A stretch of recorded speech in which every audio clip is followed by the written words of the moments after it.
예, 이제 우리 이제 문제풀이 강의로 들어왔죠. 실제로 보험법 강의는 조문도 그래 많지가 않고 법률적 이해만 좀 있다고 한다면은 어려운 과목이 아니죠. 고득점 과목이잖아요. 실제 그 이해 때 우리 산업인력관리공단에서 이해 시험 응시자 합격자 대비 그 점수 분포도 같은 것도 연령대들 보니까 제일 많이 합격한 연령대가 50대고 그 다음에 2명 중 1명꼴로 1차 시험에 합격하는 걸로 돼 있어요. 그러니까 떨어진 사람들은 무슨 이유인지는 모르겠어요. 그냥 그 원섭이 아깝다고 시험 치러 갔을까요? 공부를 안 했던 사람들이겠죠. 최소한 공부를 했다라고 하면은 손평사 1차 시험은 떨어질 과목이 아니죠. 사실 2차 때문에 문제가 되는 거잖아요. 근데 2차에 가서도 이제 손해평가 요령, 손해평가 방법, 업무 방법서를 배우게 되는데 보험적인 보험법 편이 바로 연결된 경우가 많지는 않아요. 기껏 해봐야 보험 평가를 할 때 보험 가액 어떻게 설정할 것인가 그런 정도 문제밖에 없거든요. 그래서 여러분들이 제 그 인터넷 강의는 그냥 편하게 앉아서 듣는 정도로 해도 공부가 될 것 같아요. 그래서 너무 뭐 그렇게 걱정할 일은 아닌 것 같고 지금 이제 문제풀이 강의로 들어왔으니까 제가 한 기출문제 포함해서 한 150문제 정도를 여러분들이 이제 풀어줄 것 같은데 이것도 한번 보면서 OX 문제로 이렇게 이해를 하시면 될 것 같아요. 자, 1번. 다음은 보험 계약에 관한 설명이다. 옳지 않은 것 그랬죠. 자, 우리가 흔히 시험 문제를 낼 때 옳은 것을 골라라, 옳지 않은 것을 골라라 이런 식의 시험 문제가 나오잖아요. 옳냐, 옳지 않냐 이 두 가지 구분인데 사실 옳은 것을 고르시오 하는 문제가 더 어려운 문제예요. 옳지 않은 것을 고르시오 하는 문제는 4개의 지문 중에서 1개 정도 모르면 끝나는 거잖아요. 뭐 한 개 확실히 틀렸으면 그걸로 답이 되는데 옳은 것을 골라라는 얘기는 하나가 옳은 것 같아도 나머지 3개가 확실히 틀린 것을 확인을 해야죠. 그래서 옳지 않은 것을 고르시오 하는 문제가 사실은 더 쉬운 문제입니다. 그래서 근데 우리 보험법 시험 문제를 내다 보면요. 옳은 것을 고르시오 하는 문제 내기가 좀 만만치 않아요. 대부분 옳지 않은 것들이 많이 나오죠.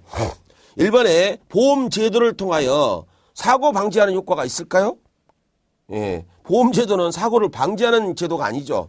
무슨 뭐 국가안전처 시험 문제도 아니고요. 보험제도는 적극적으로 사고 방지를 위한 그 목적이 아니라 소극적으로 사고를 발생시켰던 계약자가 됐든 피보험자 됐든 이쪽의 경제적 손실을 보상해주는 제도입니다. 그래서 사고 발생 자체를 없이 하는 것은 아니고 사고 발생 후에 경제적 손실을 보상해주는 제도이기 때문에 역시 소극적 제도다 이렇게 표현할 수도 있겠죠. 보험은 동일한 우발적 사고 발생 위험이 있는 사람들이 보험단체를 구성하게 됩니다. 그런데 보험단체를 구성한다 해서 이 사람들이 어디에서 발기인대회를 하고 그런 건 아니죠. 원래 이게 보험제도가 나오게 되는 과정들이 뭐 동계 같은 게 있잖아. 동계. 마을에 가면 동계 같은 게 있잖아요. 마을 주민들이 십시일반을 얼마씩 걷어가지고 마을에 큰 행사가 있었을 때 그런 것들을 갖다가 지출하는 이런 개 형태로부터 시작됐던 건데 이게 보험으로 발전을 하게 되면서 어때요? 보험회사가 불특정 다수한테 보험 계약을 보통보험약관을 들이밀고 거기에 동의를 받아서 보험 인수를 해오게 되는데 그게 동일한 사고, 동일한 목적 이런 거 우발적 사고 형식도 비슷하죠. 이런 사람들 보험단체가 자연스럽게 형성이 되는 거예요. 특별하게 누가 보험단체를 만든 건 아니고요. 보험은 보험계약자들이 보험료 형식으로 미리 금전을 내서 공통준비자산이 있어야 되겠죠. 보험회사가 그걸 거둬야 되겠죠. 개인 단독으로 준비금을 적립하여 개인 자가보험입니다. 내가 보험회사 이용하지 않겠다. 차라리 내 통장에 돈 넣어놨다가 내가 사고 나면 내가 그 돈으로 쓸게 하는 영역이 있죠. 가끔 그런 그 생각이 들기도 해요. 어떤 생각이 드냐면은 보험회사에다가 내가 뭐 암보험 같은 거 있잖아요. 암보험 같은 것도 있고 실손보험도 있고 하는데 보험회사에다가 한 15만 원, 20만 원 보험료를 내다 보면은 1년, 2년 그것도 한 20년 내잖아요. 그 정도 내다 보면은 사고가 안 났을 때는 사실상 보험료만 날아가는 셈이잖아요. 회사가 결국 이익 보는 거고. 그래서 그런 생각도 가끔 해봐요. 차라리 이 돈을 따로 내 통장에다 적립해 놨다가 내가 문 사고 나면 그 돈 뺏어 쓰지 라는 생각도 얼뜻 들긴 하는데 근데 암보험 같은 경우는 그 액수가 만만치 않잖아요. 몇 천만 원 들잖아요. 그래서 암보험은 자가보험이 좀 어려운 것 같고 일종의 상해보험이 있죠.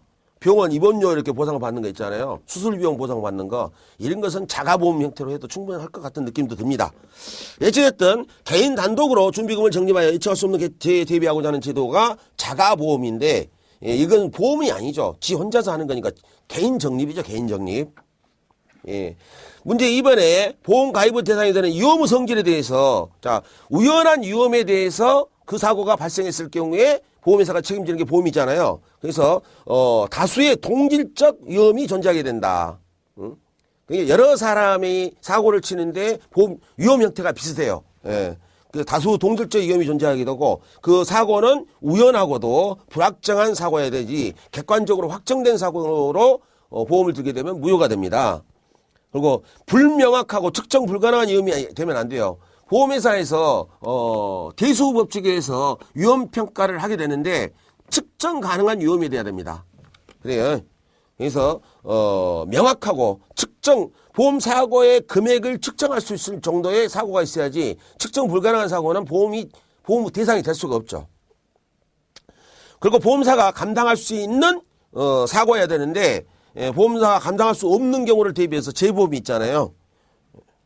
그래서 농작물 재보험이 국가에서 또는 지자체에서 돈을 많이 그 보험자한테 부담을 많이 도와주는 이유가 뭘까요?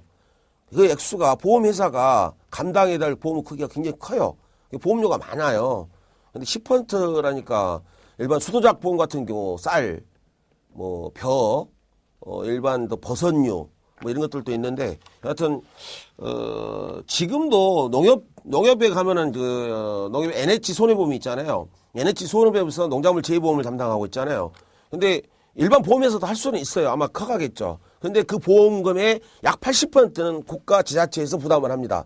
그래서 일반 농업인들은 한 20% 정도 부담하게 되는데 지자체의 재산적 능력에 따라서 전국에서 가장 많은 자기 부담률, 가장 적은 자기 부담률이 있는 경우가 군 단위, 시 단위는 잘 모르겠고 군 단위에서는 음성군 같아요. 음성군의 최근 보도를 보니까 농업인들한테 10% 부담을 줬더라고요. 굉장히 나머지 90%는 누구 거예요? 국가 지자체에서 하는 거죠. 지자체도 두 가지가 있잖아요. 음성군이 있고 충청북도가 있잖아요. 여기서도 하니까.